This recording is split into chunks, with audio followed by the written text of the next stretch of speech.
So I feel like the big reason we love The Little Women is because of that bond that the Marches have. Was it like that for you guys on set, trying to build that Marches kind of family bond? It was, and it was Initially, instantaneous. we hated each other. Yeah. Yeah. Well, for months. From Most we of hate it, each really. other. I don't want to be here. You're so funny, Laura. No, we got on straight away, didn't we? Instantly. Instantly. Yeah. It was really beautiful. Well, getting to take on a classic like this, what excited you the most? I mean, because I think this is the 8th iteration that we are going to see of The Little Women. Is that right? Didn't know it was the 8th. 8th, I think so. It's Well, impressive. because there was the other last year, Little Women as well. Oh, of course, yeah.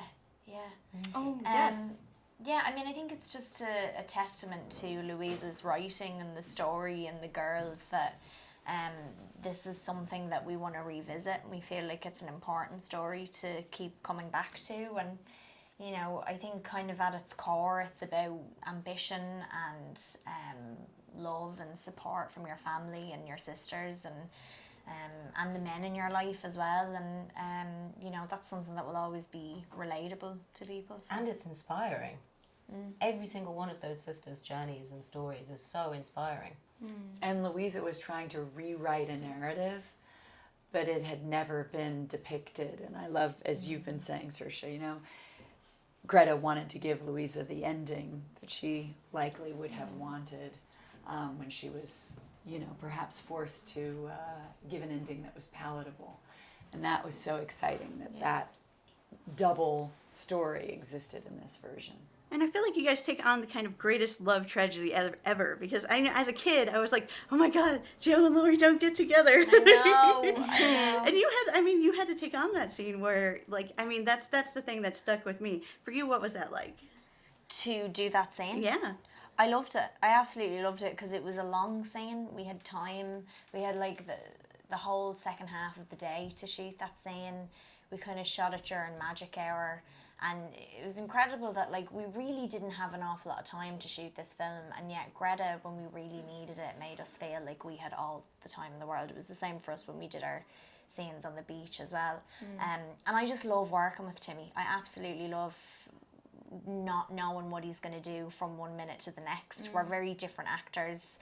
Our energies are kind of up here, but they're different, and so it's very exciting to work with somebody like that, you know, and to really work out the scene together.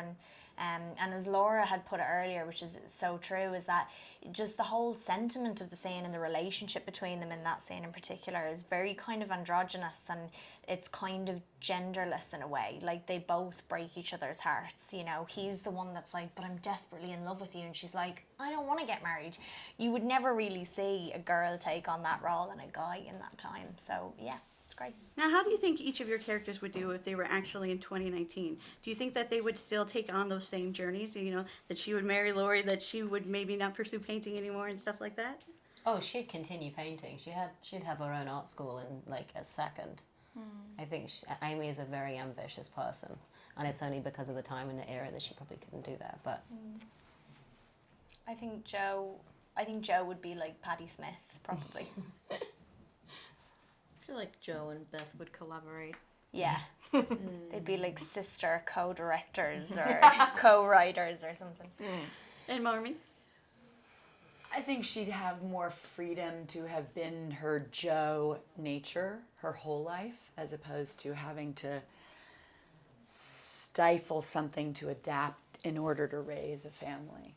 And she could have made money.